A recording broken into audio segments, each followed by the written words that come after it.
చంద్రబాబు నాయుడు రాజకీయ అవసరాల కోసం వెంకటేశ్వర స్వామిని లాగుతున్నారని వైసీపీ మాజీ మంత్రి గుడివాడ అమర్నాథ్ ఆరోపించారు. కల్తీ నెయ్యి ఎక్కడ వాడారు అనేది చెప్పాల్సిన అవసరం ఎంతైనా ఉందన్నారు. కల్తీ నెయ్యి వాడలేదని తెలిసి ఇలాంటి రాజకీయాలు చేస్తున్నారని ఆరోపించారు. చంద్రబాబుకు జగన్ను ఎదుర్కొనే ధైర్యం లేదని, తల్లిదండ్రులు అంటే భయం లేదని, దేవుడంటే భక్తి లేదని విమర్శించారు. అతి కొద్ది రోజుల్లో మళ్లీ జగన్ స్వామివారిని దర్శించుకోవడానికి వెళ్తారని, అప్పుడు ఎవరు ఆపుతారో చూస్తామన్నారు. వైఎస్ జగన్మోహన్ రెడ్డి గారి పిలుపు మేరకు గడిచినటువంటి కొన్ని రోజులుగా కలియుగ దైవం అయినటువంటి శ్రీ వెంకటేశ్వర స్వామి అత్యంత పవిత్రమైనటువంటి తిరుమల తిరుపతికి సంబంధించినటువంటి ప్రసాదం లడ్డూ పైన ఏ రకమైనటువంటి ప్రచారాన్ని ఈ రాష్ట్ర ముఖ్యమంత్రి చంద్రబాబు నాయుడు గారు చేస్తూ ఉన్నారో మనందరం కూడా చూస్తూ ఉన్నాం. చివరికి ఆయన రాజకీయ అవసరాల కోసం చివరికి వెంకటేశ్వర స్వామిని కూడా తన అత్యంత నీచమైనటువంటి రాజకీయాల్లోకి లాగినటువంటి సందర్భాలని మనం చూస్తూ ఉన్నాం. గడిచినటువంటి 4 మాసాలుగా వారు అధికారంలోకి వచ్చి 4 మాసాలు పూర్తవుతున్నటువంటి సందర్భంలో ఎన్నికల్లో ఇచ్చినటువంటి ఏ ఒక్క హామీని నిలబెట్టుకోకపోగా, వచ్చినటువంటి ఏ ప్రకృతి వైపరీత్యాన్ని కూడా సమర్థవంతంగా ఎదుర్కోలేక, వీటన్నిటినీ కూడా ఏ రకంగా డైవర్ట్ చేయాలనేటువంటి ఉద్దేశంతో చివరికి మన కలియుగ దైవమైనటువంటి వెంకటేశ్వర స్వామిని కూడా ఈరోజు రాజకీయాల్లోకి లాగినటువంటి సందర్భాలు మనం చూసాం. నిన్ననే ముఖ్యమంత్రి గారు మాట్లాడుతూ ఒక స్టేట్మెంట్ ఇచ్చారు, మీరందరూ కూడా చూశారు. కల్తీ నెయ్యి వాడారు, కానీ ఎక్కడ వాడారో తెలియదు అంటున్నాడు ముఖ్యమంత్రి.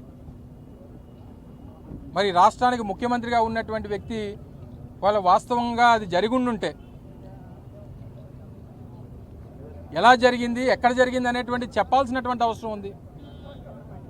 అంటే వారు ఇచ్చినటువంటి స్టేట్మెంట్ని ఏ రకంగా కప్పిపించుకోవాలి అనేటువంటి ఉద్దేశంతో ఈరోజు రకరకాలైనటువంటి మాటలు మాట్లాడుతున్నటువంటి సందర్భాలు మనం చూస్తూ ఉన్నాం.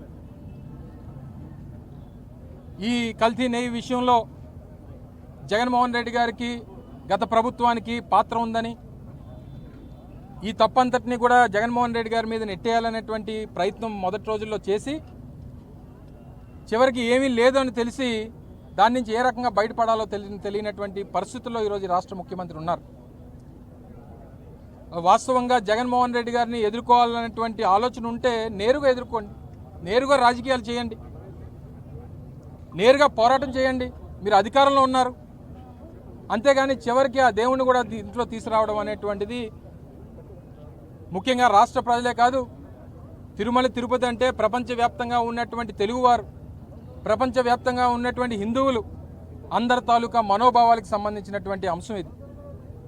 మీరు నోటుకొచ్చినటువంటి మాటలు, ఇష్టం వచ్చినటువంటి ఆరోపణలు చేసి భక్తుల తాలూకా భక్తితో, వారికి ఉన్నటువంటి మనోభావాలతో ఆటలాడుకునేటువంటి పరిస్థితులు ఈరోజు కనబడతా ఉన్నాయి. మీ రాజకీయాల కోసం, మీ అవసరాల కోసం, మీ డైవర్షన్ పాలిటిక్స్ కోసం ఈరోజు ప్రపంచ ప్రఖ్యాతిగాంచినటువంటి తిరుమల తిరుపతిని కూడా మీరు వాడుకున్నారంటే ఆ పాదాల చెంత పుట్టినటువంటి మీకు చంద్రగిరిలో తిరుమల తిరుపతి దేవస్థానం, తిరుమల తిరుపతి పాదాల చెంత పుట్టినటువంటి చంద్రబాబు నాయుడు గారికి తల్లిదండ్రులు అంటే దయలేదు, ఆ దేవుడు అంటే భయం లేదు, పిల్లనిచ్చినటువంటి మావంటే అసలు విశ్వాసం లేదు, చివరికి ఓట్లు వేసినటువంటి ప్రజలంటే అసలు వాళ్ళని పట్టించుకునేటువంటి పరిస్థితే లేదు. అందుకనే నెయ్యి గొడవతో తెలుగుదేశం పార్టీ వారి రాజకీయ పార్టీకి 6 అడుగుల గొయ్యి తవ్వుకున్నారనేటువంటి మాట గతంలో చెప్పాం. దీనికి ఇప్పటికీ కట్టుబడి ఉన్నాం. వీటన్నిటికన్నా మించి సరే జగన్మోహన్ రెడ్డి గారి మీద, వైఎస్ఆర్ కాంగ్రెస్ పార్టీ మీద ఆరోపణలు చేశారనేటువంటిది పక్కన పెడదాం. కానీ ప్రజలు, ముఖ్యంగా భక్తులు, హిందువుల తాలూకా మనోభావాలతో ఆటలాడుకున్నటువంటి ఈ ప్రభుత్వం తక్షణమే సిబిఐ ఎంక్వైరీకి డిమాండ్ చేయాలి. ఈరోజు వైఎస్ఆర్ కాంగ్రెస్ పార్టీ దేశవ్యాప్తంగా, ప్రపంచవ్యాప్తంగా ఉన్నటువంటి హిందువులందరూ కూడా సిబిఐ ఎంక్వైరీని డిమాండ్ చేస్తూ ఉన్నారు.